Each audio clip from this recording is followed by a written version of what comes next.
व्रत करते समय हमारा अभिमान हमारे सामने नहीं आना चाहिए, दान करते समय हमारा अभिमान हमारे सामने नहीं आना चाहिए, मंदिर जाते समय हमारा अभिमान हमारे सामने नहीं आना चाहिए, गुरु की शरणागति में जाते समय हमारा अभिमान हमारे सामने नहीं आना चाहिए।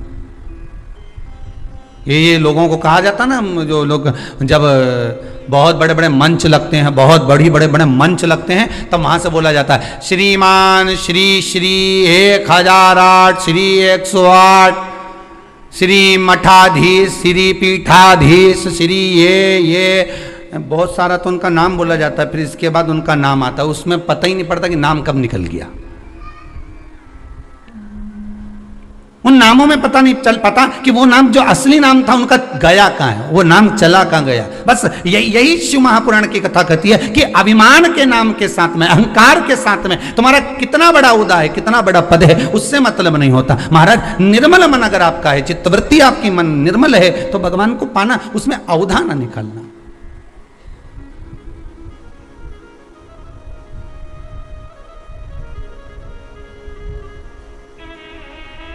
जिस दिन व्रत करो, छोटे से छोटा भी व्रत, आप सोमवार भी कर रहे हो ना, साधारण सा सोमवार का व्रत कर रहे हो, मंगलवार बुधवार गुरुवार जो साधारण सा कर रहे हो, उस समय भी आपका भाव, बस आज विचार कर लेना कि हम अपने भीतर से अहंकार को रखेंगे नहीं और अहंकार त्याग कर मैं व्रत करूंगी।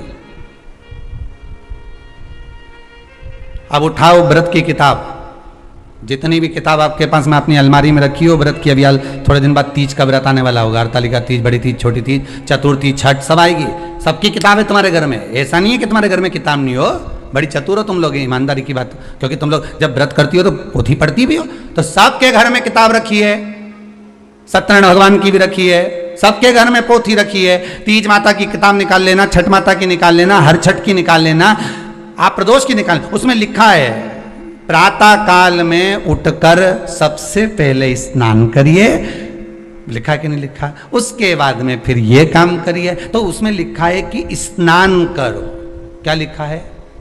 स्नान करो, उसमें यह नहीं लिखा कि नहाओ।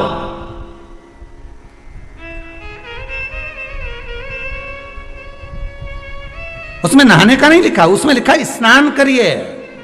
नहाने और स्नान में अंतर है।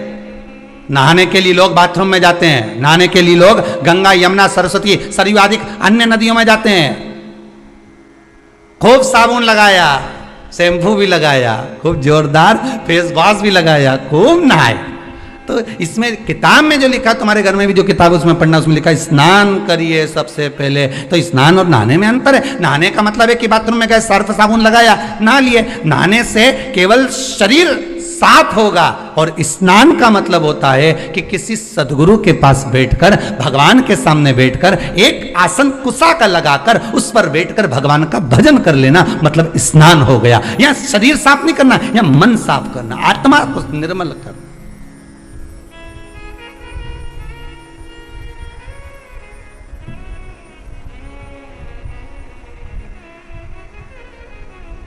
आपसे कोई पूछे ना कि आपके स्नान कब से कर रही हो, तो तुम बिल्कुल जवाब दे सकती हो, लगभग मैं 2 साल से कथा सुन रही हूं, मतलब 2 साल से मैं स्नान कर रही हूं, मतलब 2 साल से भगवान की भक्ति में लगी हूं, तो वो स्नान ही तो है।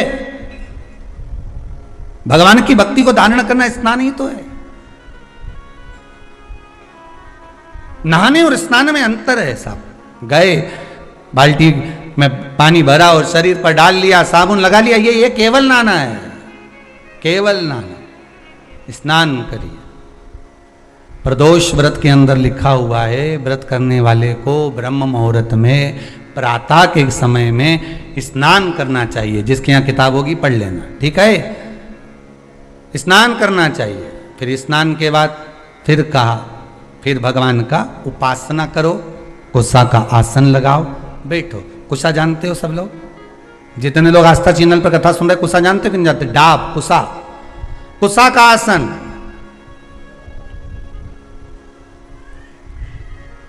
ब्राह्मण कुसा कब तोड़ता है?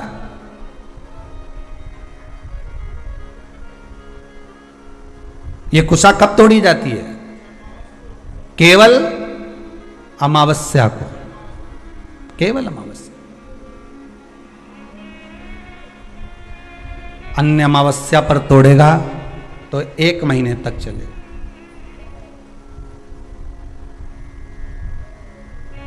केवल महाराज, और भद्र अमावस्या को जब तोड़ेगा तो 1 वर्ष तक चलेगा। और कुशा तोड़ने का भी नियम है, कुशा लाने का भी नियम है, और उस कुशा का आसन पर बैठकर स्मरण करने का भी नियम है। कुशा का आसन पर बैठने का भी नियम है। ये जो बाजार में जो कुशा के आसन मिलते हैं, आप अगर बोलकर बनवाएंगे कि हमको बिल्कुल ओरिजिनल कुशा का आसन चाहिए, हमको असली कुशा का आसन चाहिए, तो आपको प्राप्त होगा। जिनके चेहरे पर आंखों के नीचे कालापन हो जाता है, कुशा का आसन वहां भी काम आता है। कि आप थोड़ी देर, आधा घंटा, 20 मिनट, 25 मिनट जब भगवान की सेवा कर रहे हो, कुशा के आसन पर बैठ जाइए।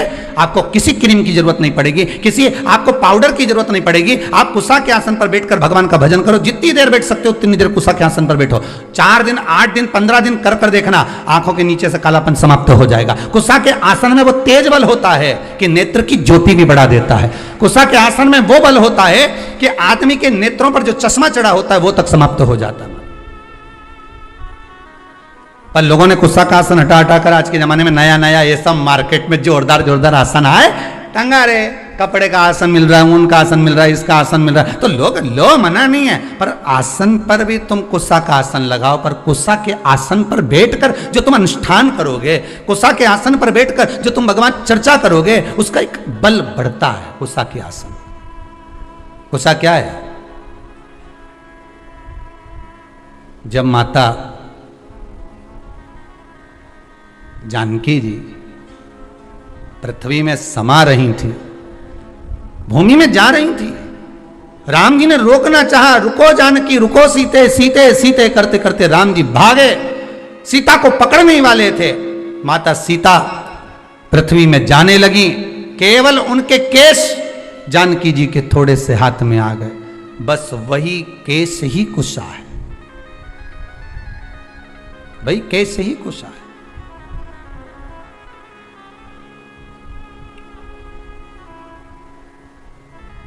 जिस दिन आपका मन कहीं नहीं लगे, बेचैनी अंदर से हो रही हो, भीतर से, हम तो ज्यादा समय तो आपसे नहीं कहेंगे क्योंकि आप इतनी देर बैठोगे भी, सीधी सीधी बात है। हम कह भी दें कि तुम 1-2 घंटा बैठ जाओ, तो नहीं बैठ सकते। तो हम तो इतना कहेंगे कि अगर आपके हृदय में बेचैनी ज्यादा हो, मन ना लग रहा हो, आज ऐसा लग रहा है कि मुझे कुछ भी अच्छा नहीं लग रहा, आज आपको ऐसा महसूस हो रहा है कि कुछ बुरा होने वाला है, आज आपको ऐसा महसूस हो रहा है कि मेरा कोई अंग फड़क रहा है जिसके कारणवश मुझे कुछ कष्ट हो सकता है,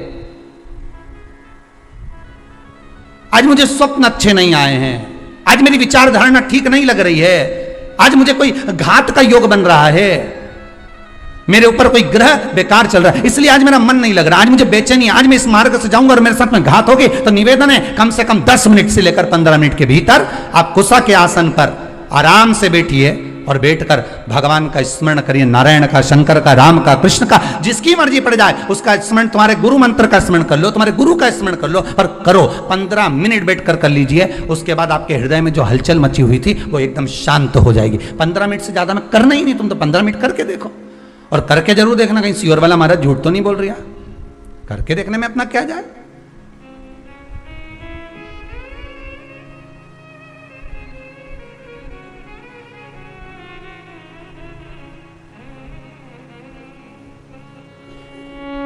कर देखो, 15 मिनट बैठ जाए। जब हृदय हलचल हो जाए, हृदय में कहीं मन चित्त वृत्ति सब डामाडोल हो रही हो, लग रहा हो कि आज कुछ बुरा होने वाला है, बैठ जाओ कुशा के आसन पर, बैठ जाइए। पर उस कुशा में वस्त्र नहीं होना चाहिए। वस्त्र से मतलब जान लीजिएगा, बहुत अच्छे से कहेंगे, कुशा का जो आसन होता है उस आसन में चारों तरफ लाल कलर की लोग पट्टी लगा देते हैं, बहुत ध्यान दीजिएगा। आसन कुशा का अगर है तो उसमें जो नायलॉन प्लास्टिक की बद्दी से उसको सिल सिल के बनाते हैं, ये भी हमारे इसमें नहीं है।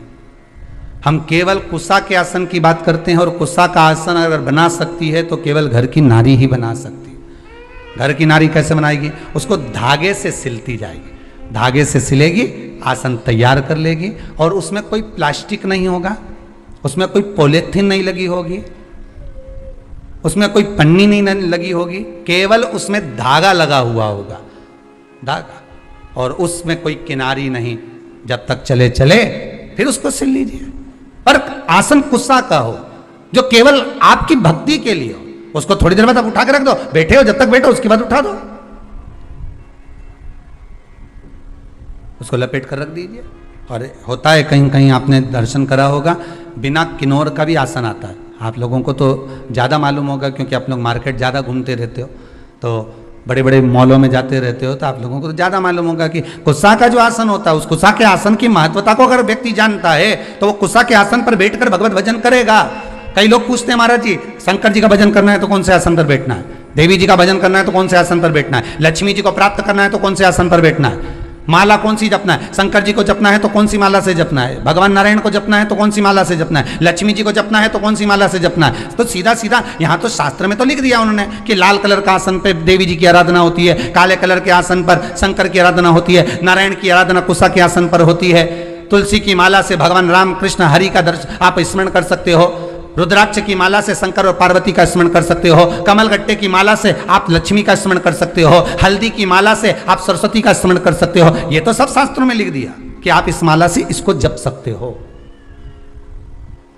आप इसको प्राप्त कर सकते हो। और अगर हमारे पास में कुछ भी नहीं है, कोई काला आसन नहीं, कोई लाल आसन नहीं, कोई ये आसन नहीं, तो आप कुसा का आसन, मात्र कुसा का आसन बिछा लीजिए, बहुत बस परमात्मा प्राप्त कर लेगा। जिस देवता को भाग दोगे, देवी को, देवता को, शंकर को, नारायण को, राम को, कृष्ण को, जिस देवता को आप भाग दे रहे हो उसको प्राप्त हो जाए। उद्यापन करते हो किसी व्रत का? बोलो हर हर महादेव। उद्यापन करते हो व्रत का? संकट सोमवार का व्रत करते हो तो उद्यापन करते हो, 16 सोमवार का व्रत करते हो तो उद्यापन करते हो, कोई भी व्रत आपने करा, संतोषी माता का करा, एकादशी का करा, प्रदोष का करा, तो उद्यापन करते हो। उद्यापन का मतलब क्या होता है? जल्दी बोलते जाओ। जितने लोग आस्था चैनल पर कथा सुन रहे हैं, उद्यापन का मतलब क्या होता है? अगर आपसे कोई पूछेगा तो कहोगे कि जो व्रत करा उसका समापन करना।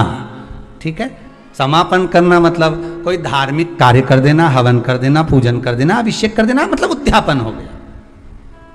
अभी सावन के महीने में लोगों ने अभिषेक करा तो उद्यापन करा होगा कि हमने इतने 1 महीने तक भगवान शंकर का अभिषेक करा, हमें उद्यापन करना, हवन करवा दिया, पूजन करवा दिया, हो गया उद्यापन। उद्यापन का मतलब क्या होता है? उद्यापन का महत्व क्या है? केवल कार्यक्रम जो एकादशी करी थी उसका उद्यापन कर दिया, चतुर्थी करी उसका उद्यापन कर दिया, चौथ माता का उद्यापन कर दिया, छठ माता का उद्यापन कर दिया, तीज माता का उद्यापन कर दिया, हमने ये वाली माता जी का उद्यापन। उद्यापन का मतलब है क्या? पंडित जी से पूछो तो कहेंगे उद्यापन कराना है महाराज जी, तो कह आप ये सामान लिया उद्यापन हो जाए। उद्यापन होगा, सामान भी लाना पड़ेगा, पूजन भी होगा, हवन भी होगा, यज्ञ भी होगा, अनुष्ठान भी होगा, ब्राह्मण आएगा भी, पूजन भी कराएगा। पर उद्यापन का मतलब क्या है? उसका महत्व क्या है? पशुपतिनाथ का व्रत करो तो उद्यापन में 1 श्रीफल, 108 कोई भी दाने और 11 रुपए शंकर जी को समर्पित कर दिया, उद्यापन हो गया। उद्यापन का मतलब क्या है? हमने व्रत को पूर्ण कर दिया, इसका मतलब उद्यापन हो गया। अभी अभी ये बड़े बड़े जो तीज होते हैं ना, चतुर्थी आती है, कई माताएं उद्यापन करती है चतुर्थी का। हमारे यहाँ तो बहुत होता है, कई माताएं महिला मंडलों इकट्ठे हो के उद्यापन करती हैं। एक महिला मंडल ये इतने उद्यापन करेगी, फिर वो 16 उनको बुलाएगी, फिर 16 उद्यापन का मतलब है क्या? अगर कोई आपसे पूछ ले, कभी अनायास आपके ही बच्चे पूछ सकते हैं, मम्मी उद्यापन का मतलब, तो क्या जो अपन ने व्रत करा उसका समापन, तो उसका समापन तो वैसे ही हो जाता है, फिर उद्यापन करने की क्या जरूरत थी?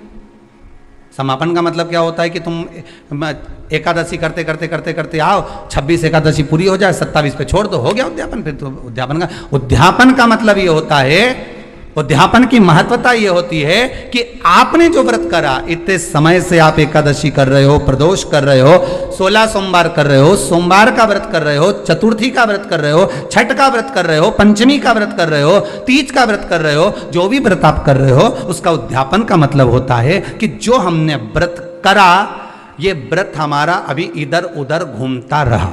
ठीक है, और अच्छी भाषा में समझ लो इसको, सरल से समझ लो। मतलब लड़की लड़का जब तक कुंवारा रे तब तक ढेर सारा छोरा छोरी उन्हें देखने आता रहे, समझ गए? और ब्याह हो जाए फिर कोई देखने आए क्या? अरे बोलो तो जम के, नहीं आए नहीं। अगर छोरा छोरी को ब्याह हो जाए, लड़का लड़की का ब्याह हो गया, फिर तुम्हारे यहाँ कोई खबर आए क्या कि सब छोरी के लिए हम लड़का भेज रहे हैं, तो कोई खबर करेगा? नहीं। ना जाने कहां से सूचना मिल जाती है कि उनकी छोरी का ब्याह हो गया, फिर संबंध भी नहीं आते, अपने आप कहना ही नहीं पड़े, सबके सूचना मिल गई। भले तुमने ये कोरोना में लॉकडाउन में शादी कर दी, भले तुम 40 आदमी को बुला के ब्याह कर दिया, पर सबको सूचना मिल गई। ना छोरे वालों के यहाँ से खबर आ रही छोरी के लिए, ना छोरी वालों के यहाँ से खबर आ रही छोरे के लिए कि साहब लड़का देखने आ रहे हैं या लड़की देखने ही नहीं, साहब कोई बोलेगा ही नहीं, क्योंकि अब तो सबको मालूम पड़ गया कि अब किसी ने खबर करी नहीं, किसी ने बोला नहीं। इसके बाद भी तुम्हारे सारे, तुम रह रही देवास में, इंदौर, मऊ, उज्जैन, सब दूर खबर हो गई, तो बताया किसने इनके कि हमारी छोरी की शादी हो गई, हमारा छोरा की शादी हो गई? बताया किसने? तो सूचना मिल गई। अब कोई नहीं देखने आएगा। अब छोरी जब से भटक रही, छोरा जब से भटक रहा, शादी नहीं हो रही, नहीं हो रही, नहीं हो रही, अब हो गई। अब कोई देखने आया? नहीं। अब कहीं तुम जा रहे? नहीं। अब तो संबंध हो गया, अब तो एक जगह छोरी छोरा ब्याह कर बैठ गए, अब कोई नहीं आएगा। बस जब तक उद्यापन नहीं होता तब तक तुमने जितने व्रत करके रख रखे हैं ये सारे इधर उधर इधर उधर डोलते रहे, ये भटकते रहते हैं, और इनमें से पुण्य हमारा चिन्ह होते रहता है। जैसे एकादशी से समझ लो या प्रदोष से समझ लो। प्रदोष का व्रत करा, एकादशी का व्रत करा, और एकादशी का व्रत करने के बाद आपने 4-5 दिन तक झूठ बोल दिया, आड़ा टेढ़ा बोल दिया, आप शब्द बोल दिया, तो तुमने जो व्रत करा उसका पुण्य तो क्षण होता रहा, उसका पुण्य तो जाता रहा, समाप्त होता रहा। और अगर आपने उद्यापन कर दिया तो अब वो पुण्य समाप्त होगा क्या? अरे बोलो जम के, नहीं। आपने चतुर्थी का उद्यापन कर दिया, तीज का उद्यापन कर दिया, छठ माता का उद्यापन कर दिया, आपने जिस उद्यापन को करा उसके बाद में आपका पुण्य जितने 16 सोमवार, इसलिए कहते हैं 16 सोमवार अगर कर रही हो तो इसको करने के बाद हाँ कोई परेशानी आ जाए, कोई समस्या आ जाए तो भले आगे बढ़ा लो, पर यह नहीं कि अभी हमारे पास समय नहीं मिल रहा तो हम उद्यापन नहीं कर, जल्दी करना चाहिए, जितना जल्दी बन सके उतना उद्यापन एक बार का कर लो। जैसे ही प्रदोष 11 हो जाए, 26 हो जाए, 26 प्रदोष होने के बाद एक बार मन में कर लेना चाहिए कि एक बार का मेरे को उद्यापन करना है। 26 एकादशी हो जाए, मन में कर लो कि एक बार का मुझे उद्यापन करना है। 16 सोमवार पूरे हो जाए, एक बार का मुझे उद्यापन करना है। पशुपति व्रत हो जाए, एक बार का मुझे उद्यापन करना है। चतुर्थी तुम्हारी पूरी हो जाए, एक बार का उद्यापन करना है। मतलब मन में ये बनाकर चलना है कि एक बार मुझे उद्यापन करना है। उद्यापन करने से क्या होता है? तो कहा उद्यापन, माताएं जितने व्रत करती जाती है अगर उसका उद्यापन करती चली जाती है, उद्यापन करती चली जाती है, तो नारी बेधव्य होकर नहीं जाती, अखंड सौभाग्य लेकर जाती है। पर माताओं की आदत ये हो गई है कि अभी मैं बाद में करूंगी, इस साल नहीं करूंगी, अगले साल करूंगी, अगले साल से अगले साल करूंगी, तो उसका पुण्य समाप्त छिन्न होते चले जाता है, वो पुण्य उसके खाते में नहीं जाता। एक बार पैसा बैंक में जमा हो गया तो फिर सिग्नेचर से ही निकलेगा। एक बार पुण्य करने के बाद, एकादशी करने के बाद, प्रदोष करने के बाद, चतुर्थी करने के बाद, जब तुम्हारी पूर्ण तरह से 26 एकादशी हो जाए, 26 प्रदोष हो जाए, तो एक बार व्रत का उद्यापन जरूर करो, जिससे ये 26 प्रदोष मेरे खाते में लिखी हुई पड़ी रहे। फिर मुझे जब जरूरत पड़े तो तब खाते में से निकालो और दे दो। अब तो मतलब अब तुम करे जा रही, एक बार उद्यापन नहीं करा तो भगवान भी सोचे ना जाने कब प्राण छोड़कर चली जाएगी और इसके खाते का सारा माल बहू खाएगी। सीधी बात है, जितनी छोड़कर जाओगे घर में, जो घर में छोड़कर गए हो वो तो दूसरा ही खाएगा ना, और तुम्हारे खाते का तो तुम्हारे सिग्नेचर के बगैर किसी को नहीं मिले। कई लोग तो मर के चले गए और जाने के बाद जो ये बीमा करवाया था, जो सामान पैसा इतना इधर उधर पड़ा था, वो तो उसके खाते, भैया उसके सिग्नेचर दिखाओ, उसका कागज दिखाओ, मरने का सर्टिफिकेट दिखाओ जाके कि ये मर गया है, तो फिर हम पैसा देंगे, नहीं तो काय को दे। यहाँ तो कागज चाहिए, सील ठप्पा चाहिए। भगवान भी कहेगा नीचे तूने एकादशी तो खूब करी, नीचे तूने प्रदोष तो खूब करा, चतुर्थी भी करी, तीज भी करी, छठ भी करी, सारे व्रत तूने करे, सोमवार मंगल बुध गुरु शुक्र शनि सारे करे, उद्यापन कौन से का करा? अब उद्यापन करने के बाद जो तू 26 कर आया, 11 कर आया, उसका खाते में तेरे पड़ा हुआ है। जब तू जाएगी तेरे खाते में लिखा हुआ मिलेगा कि मैंने 26 प्रदोष करी थी, तो उसका पुण्य मेरे सामने आए।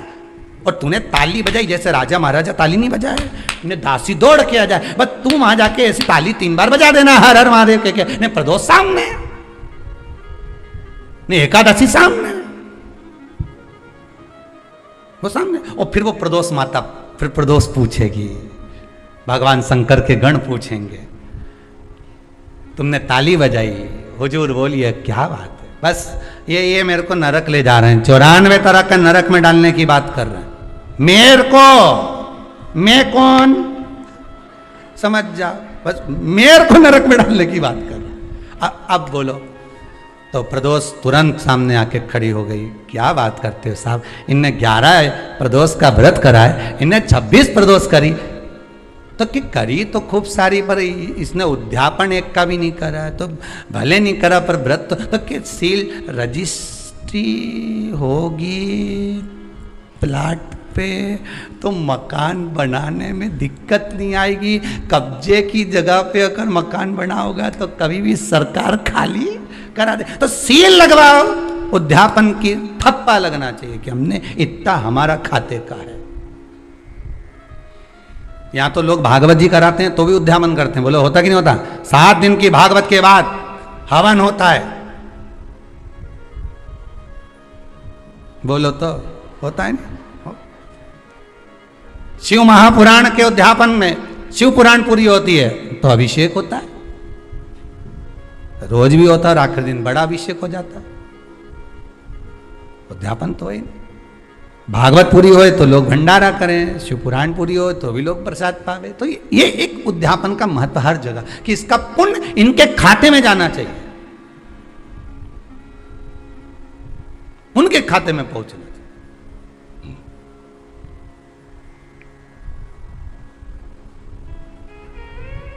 अब पुण्य खाते में जाए नहीं, और तुम मन में विचार करके बेटी कितना एकादशी करूँ रे मैं, हमारी मम्मी इतना व्रत करे नहीं, चतुर्थी का करे नहीं, सोमवार का कर ले, बताओ गुरुवार का भी खूब कर दिए। तुम भी ऐसे हो, ना जाने कितने लोग आस्था पे कथा सुन रहे होंगे, कितने लोग फेसबुक यूट्यूब पर कथा सुन रहे होंगे, और ना जाने कितने साल से गुरुवार का व्रत कर रहे होंगे, पर एक बार उद्यापन नहीं कर।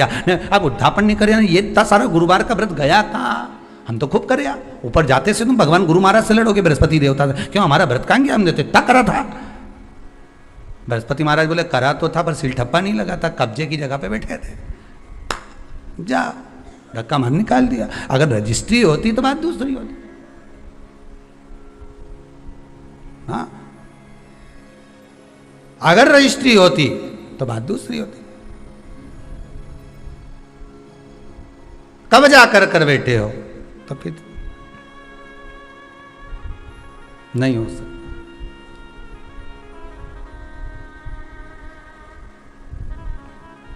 सील ठप्पा लगाना चाहिए। इस जमीन और जायदाद की रजिस्ट्री के चक्कर में मत पड़ना बिल्कुल भी। जो जरूरत की रजिस्ट्री है वो तो आज तक नहीं करवा पाए हो। कब से सोमवार का व्रत कर रहे हो रे? जब तो शादी नहीं हुई थी तुम्हारी तब से कर रही हो, अभी तक कर रही हो। हमारे तो जब से नहीं छोड़ा मैंने। जब बात करें ना माताएं इतनी जोरदार जोरदार बात करें नहीं, ये आंवला का पेड़ के नीचे कभी कभी बैठ ही जाए कुबेरेश्वर धाम में आके, और जब शाम का समय बैठे नहीं तो जब बात करेंगे सुनना। हम तो कब से व्रत कर रही, मैं तो सोमवार का व्रत ने मैंने तो कब से पकड़िया। नहीं तूने सोमवार के तो पकड़िया पर महादेव ने तुझे नहीं पकड़िया। सोमवार तो तूने पकड़िया, कब से करी रही मैं तो सोमवार का व्रत। हमारी तो शादी नहीं हुई थी जब से कर रही, और हमारा मामा जी का छोरा करवा के गया था जब से कर रही, और जो व्रत कर रही आज तक कर रही। नहीं कर तो रही पर खाते में गया कि नहीं गया?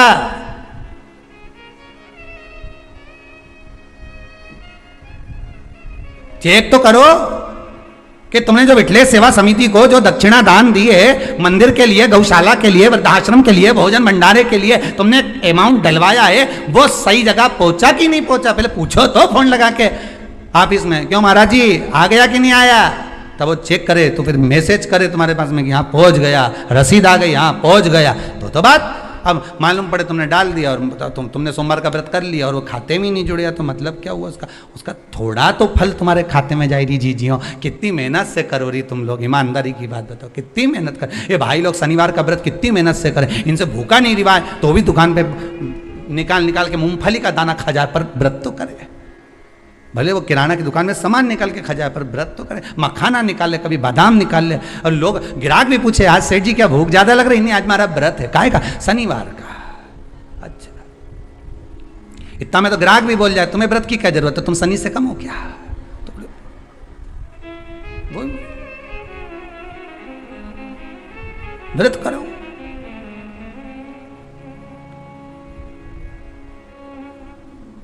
कहाँ से लाऊं चंदा, कहाँ से लाऊं सूरज, कहाँ से लाऊं तारे, आकाश जड़े रे, ओ भोले तेरी सेवा हमसे ना बनी रे, ओ भोले तेरी सेवा हमसे ना बनी रे। पूजा की थाली हम लिए खड़े रे, पूजा की थाली हम लिए खड़े रे, पूजा की थाली हम लिए खड़े रे, पूजा की थाली हम लिए खड़े रे। ओ भोले तेरी सेवा हमसे ना बनी रे, भोले तेरी सेवा हमसे ना बनी रे, ओ भोले तेरी सेवा हमसे ना बनी रे, भोले तेरी सेवा हमसे ना बनी रे। ओहो,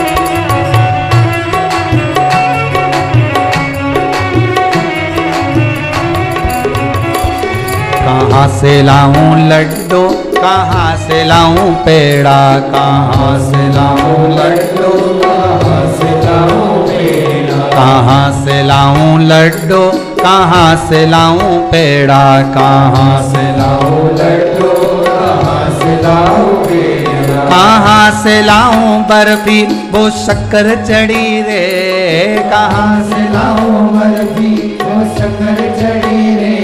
ओ भोले तेरी सेवा हमसे ना बनी रे, भोले तेरी सेवा हमसे ना बनी रे, ओ भोले तेरी सेवा हमसे ना बनी रे, भोले तेरी सेवा हमसे ना बनी रे। पूजा की थाली हम लिए खड़े रे, पूजा की थाली हम लिए खड़े रे, ओ पूजा की थाली हम लिए खड़े रे, पूजा की थाली हम लिए खड़े रे। ओ भोले तेरी सेवा हमसे ना बनी रे, भोले तेरी सेवा हमसे ना बनी रे, ओ भोले तेरी सेवा हमसे ना बनी रे, भोले तेरी सेवा हमसे ना बनी रे।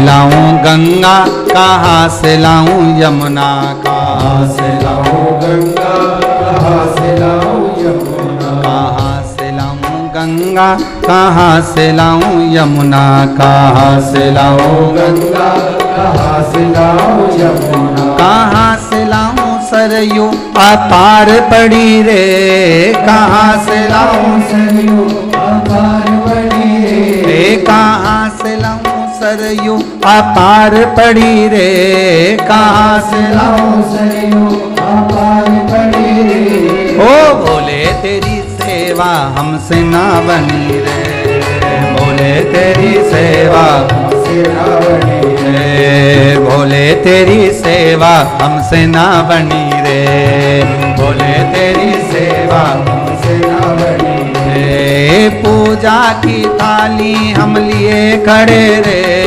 पूजा की थाली हम लिए खड़े रे, ओ पूजा की थाली हम लिए खड़े रे, पूजा की थाली हम लिए खड़े रे।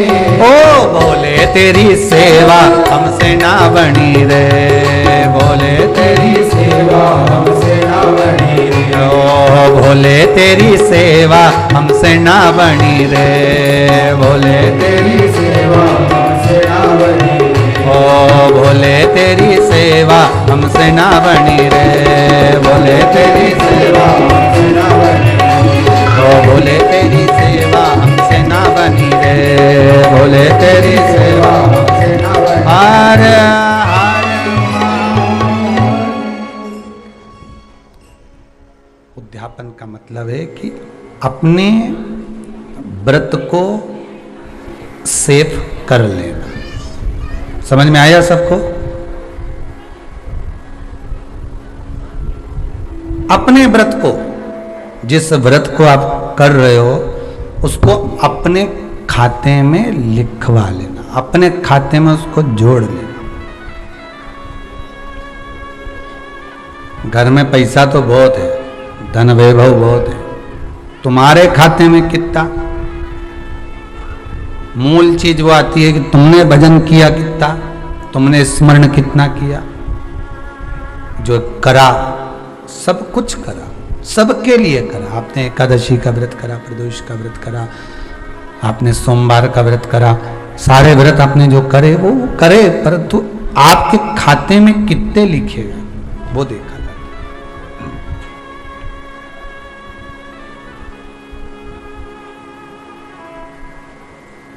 वैसे तो मुझे उम्मीद है, हमको इस व्यासपीठ से तो उम्मीद है कि आप लोगों ने सबने जितने व्रत आप करती हो तो अध्यापन जरूर करे होंगे। वैसे तो सब लोग जो समझदार हैं वो तो करते ही करते हैं, उनको तो मालूम ही होगा।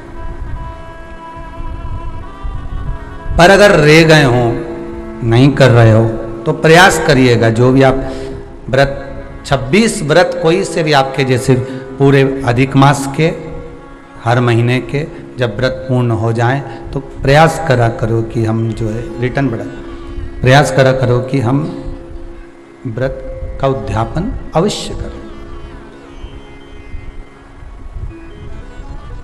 उद्यापन मूल है। व्रत की एक एक बात को हमको समझना है, व्रत की एक एक चरित्र को हमको ध्यान करना है। प्रदोष की कथा में लिखा है, त्रयोदशी व्रत की कथा में लिखा है, प्रदोष की व्रत की कथा में लिखा है कि सुबह ब्रह्म मुहूर्त में उठो, स्नान करो। ठीक है, केवल प्रदोष से मतलब नहीं है। एकादशी का अगर व्रत कर रहे हो तो उसमें भी वर्णन है, ब्रह्म मुहूर्त में उठो, स्नान करो। ठीक है। दूसरा, आसन लगाओ स्नान करने के बाद, काय का अभी बताया था, जम के बोलो कुसा का। 5 चीजों के लिए कुसा का आसन सर्वश्रेष्ठ है। 5 बीमारियों के लिए, 5 रोगों के लिए कुसा का आसन सर्वश्रेष्ठ। पहला, नेत्र के लिए, पहला नेत्र की बीमारियों के लिए कुशा का आसन श्रेष्ठ है। एक प्रयास और करिएगा, जिस समय पर किसी की आंखें आ जाएं, आंखें आना मालूम है ना, आंखें आने का मतलब ये नहीं होता कि 2 की जगह और 4 आ जाएंगे। नहीं तो तुम कह दो कि गुरुजी बोले हैं कि आंखें आ जाए तो और अलग से एक्स्ट्रा आएगी हो। नहीं तो दुनिया के लोग बड़े जरा जरा समझदार ज़्यादा है ना, तो उनको जरा एक एक चीज़ समझ लेना चाहिए बिल्कुल हो। नहीं तो तुम वही फिर वही वाली बात आ जाएगी। अभी फिर काली मिर्ची, फिर वही बात आ जाएगी।